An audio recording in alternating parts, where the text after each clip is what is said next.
ilmunya Jawa, ilmunya Jawi saya adu gitu. Dan menang. Ya, ternyata kan di Jawa misalnya kan ada penyembahan pohon, bahkan saya kan pernah dianggap, karena mungkin karena saya dianggap pakai ini ya, pakai udeng gini ya. Saya tuh didakwa gimana, sudah nyembah pohon atau belum, di salah satu grup.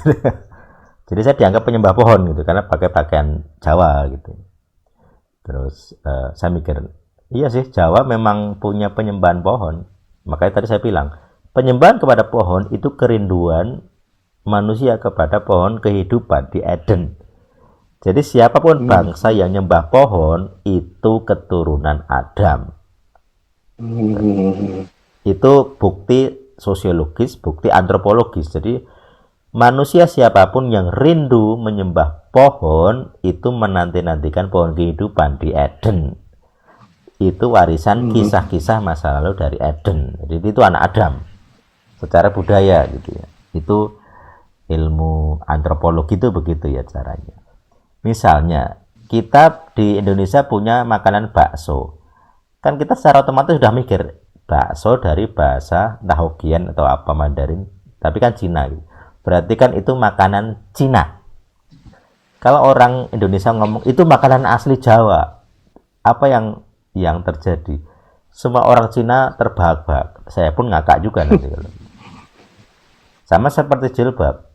Di sebelah dianggap jilbab itu milik agama. Padahal 1500 sebelum Masehi orang Yahudi sudah pakai jilbab.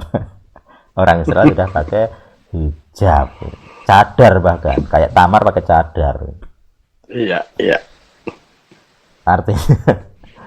Artinya kenapa orang begitu bodoh gitu ya. Ini kan kalau kita pakai otak kita sedikit saja, tanpa harus menjadi cerdas sekali, ini kecerdasan rata-rata saja, itu kita menang banyak gitu ya.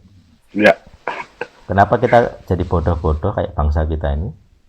Ya tadi loh, hal sesimpel urusan belok aja jadi aneh.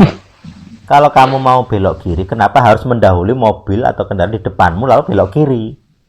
Kenapa kamu nggak nunggu dia jalan terus kamu belok kiri, kan aman gitu. Itu logikaku sebagai orang yang waras gitu.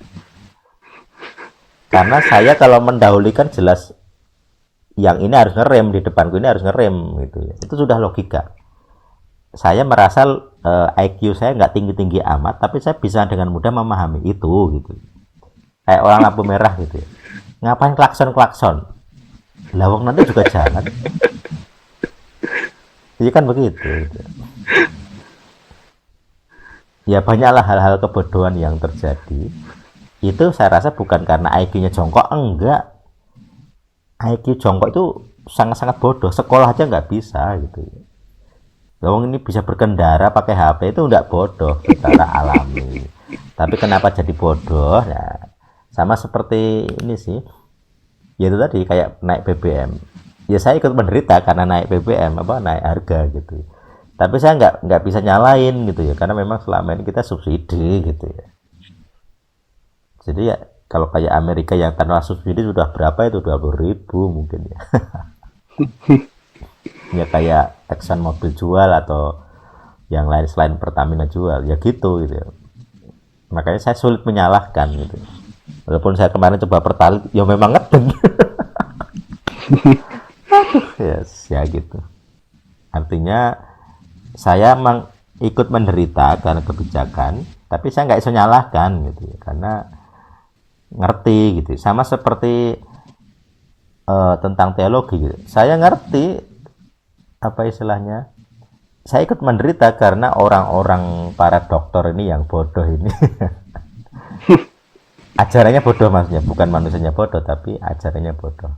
Manusianya pinter, IQ-nya tinggi, bisa lulus dokter, itu bukan orang bodoh itu, 100% gitu.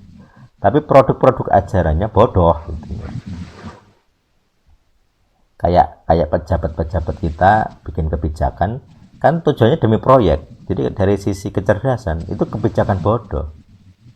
Karena tidak optimal, tidak tepat sasaran. Termasuk banyak markup, misal tidak efisien. Jadi tidak efisien itu bodoh. Tapi kenapa terjadi ya karena kepentingan. Nah, kepentingan inilah yang jadi bodoh gitu, membodohi. Gitu. Ya itu nanti akan banyak sekali. Jadi roh kebodohan itu merajalela di mana-mana. Ya kayak tadi, simpel saja. Alkitabnya nulis Yesua Hanutri Melek Ayehudim YHMH, data mentah ya. Tapi kenapa dia sebagai dokter ngomong Yesua Hanutri Melek Wa Melek Ayehudim?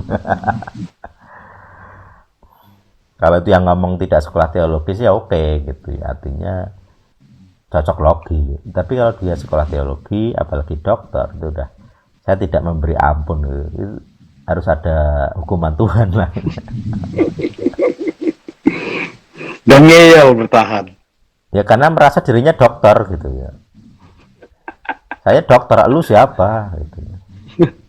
Jadi saya jawab, lu kamu dokter malah nggak ngerti itu ya. Ya bodoh siapa? Ya, betul. Makasih Bang, makasih.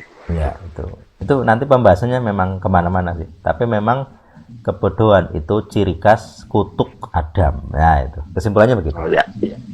Kebodohan bukan kebodohan alami ya, kebodohan setanik itu kutuk Adam, dosa Adam.